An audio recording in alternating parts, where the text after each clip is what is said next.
Ó, o Vasco enfrenta o Internacional em Porto Alegre, tentando espantar a crise, né? Foi uma sequência de resultados frustrantes em menos de 2 semanas. 2 deles na Copa Sul-Americana, em que o Vasco foi goleado e depois eliminado pelo Independente Del Valle do Equador.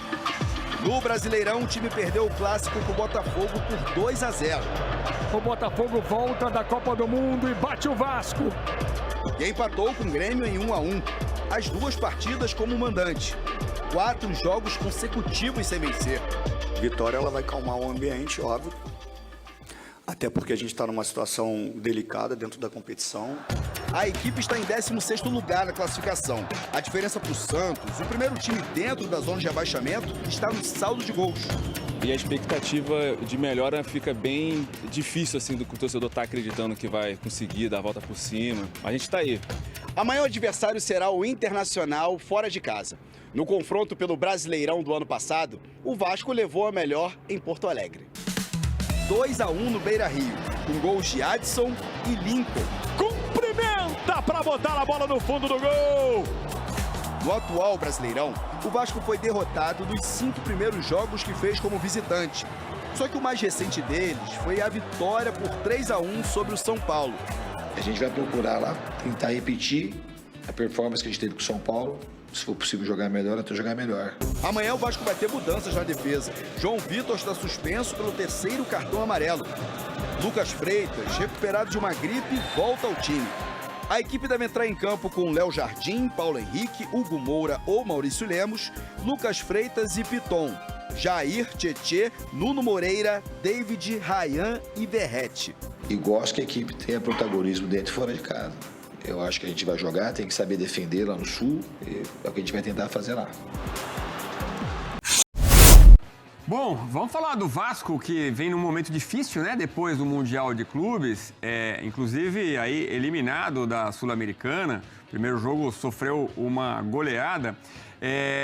E tem uma missão bem complicada. Vai a Porto Alegre encarar o embalado Internacional. Vamos lá, quem traz as informações é o Rodrigo Jufo. Em crise dentro e fora de campo, o Vasco tem uma missão difícil contra o Internacional no Beira-Rio na próxima rodada do Campeonato Brasileiro. O Gigante da Colina vem de uma eliminação traumática na Conmebol Sul-Americana para o Independente Del Valle, com muitos xingamentos de parte da torcida para jogadores do elenco e também para o presidente Pedrinho. É o momento político mais instável de Pedrinho desde que ele assumiu o Vasco. A torcida cobra novas contratações para reforçar o time e tirar o Vasco daquela incômoda posição acima da zona de rebaixamento e também quer um melhor desempenho dentro de campo. O Vasco ainda não venceu desde a pausa para o Mundial de Clubes, vive um momento muito difícil no Campeonato Brasileiro.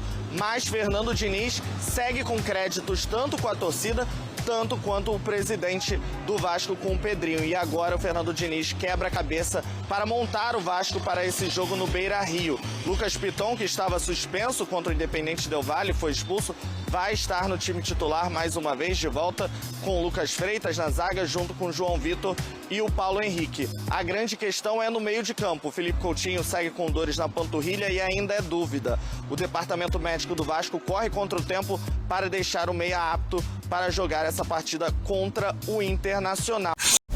Vasco, Breno Monsef, vai. Falei no destaque que o Vasco está buscando mais um atacante, né? O colombiano Carlos Gomes. Um ataque que precisa fazer mais gols. Isso não é opinião, é análise de números, né? É olhar os números, não é opinião minha. Porque assim, o Pedrinho ontem falou que o time melhorou. Na coletiva que ele deu ontem, a gente ouviu aqui boa parte, eu peguei alguns trechos que eu achei mais importantes, enfim. Então, ele falou que na visão dele o time tem trabalhado muito e está melhorando. O Vasco ainda não venceu no pós-parada para o Mundial, perdeu para o Botafogo 2-0, perdeu para o Del Valle por 4-0 na Sul-Americana, tomou um empate para o Grêmio por 1-1 em casa pelo Brasileirão e foi buscar um empate contra o Del Valle também em casa pela Sula. 2 gols marcados e 8 sofridos. Eliminação na Sul-Americana, no Campeonato Brasileiro, ficou com 14 pontos, que é o mesmo número do Santos, que está dentro do Z4. O Santos é o 17º, o Vasco é o 16º. O Vasco tem 2 jogos a menos, né? Tem 14 jogos aí desse meio contra a Juventude Bahia, que foram adiados por conta da Sul-Americana. Agora, um detalhe se sobressai, E aí por isso que eu falei que não é opinião, é olhar para os números.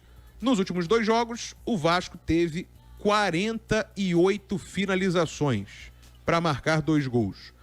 Contra o Grêmio, foram 31 finalizações registradas e 1 gol. Contra o Del Valle, 17 finalizações e 1 gol. E aí também é claro que o Vasco esbarra quando o Verratti não faz gol. Ele tem feito gols.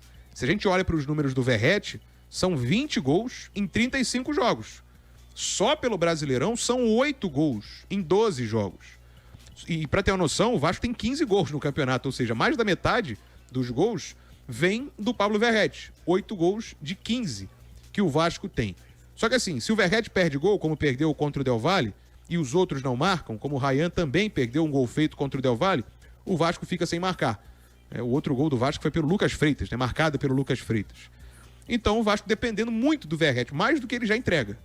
Olhando os números, essa é a verdade. Domingo tem Inter, fora de casa. E é importante a gente destacar que o Verratti é o menor dos problemas, se é que ele é um problema. Ele é uma solução. Eu pesquisei Artilheiro do ontem. Brasil na temporada. Eu falei o que eu lembrava, e aí eu dei uma pesquisada nos meus alfarrábios. Muito bom. Onde ficam os seus alfarrábios? Me mostra seus alfarrábios. Na nuvem.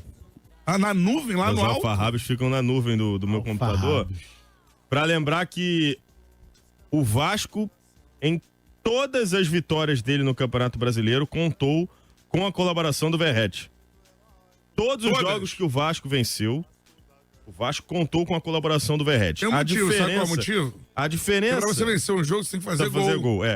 A diferença é que Você nos jogos... que faz gol, É o grande momento do futebol, né? Isso é registrado.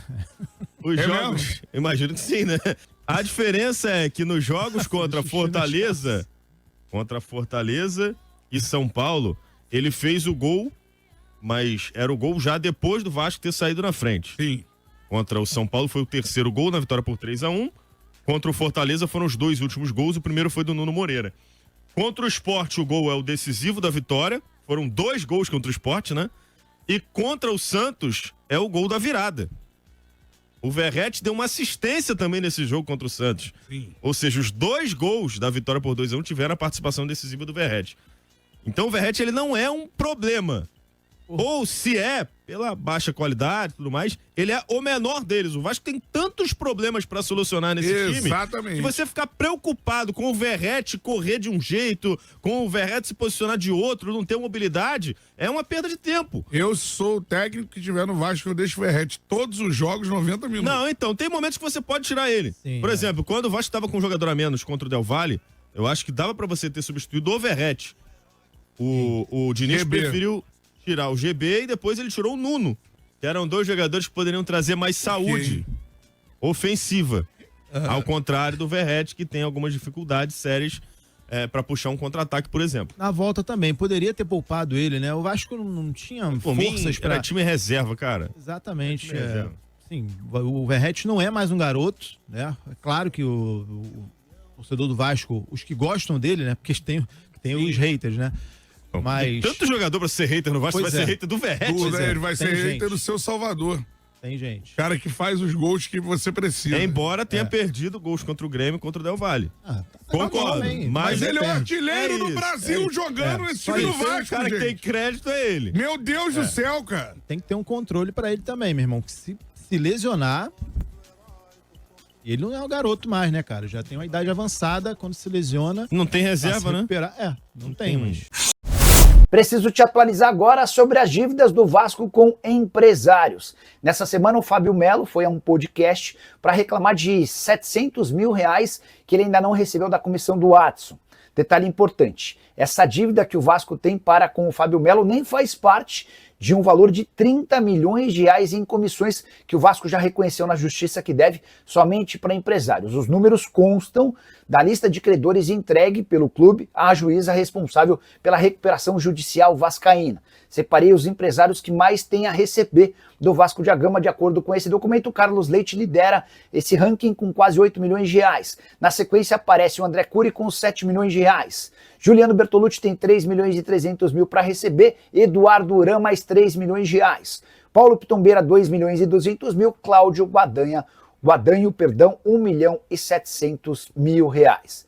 Vasco da Gama que vai em busca de reforços no mercado. A prioridade para encontrar um zagueiro. Nino e R. Minas são nomes complicados, muito difíceis. Além de atacante de velocidade, Andrés Gomes está nos planos, atacante colombiano que joga no futebol francês. Se é Vasco, tá na colina.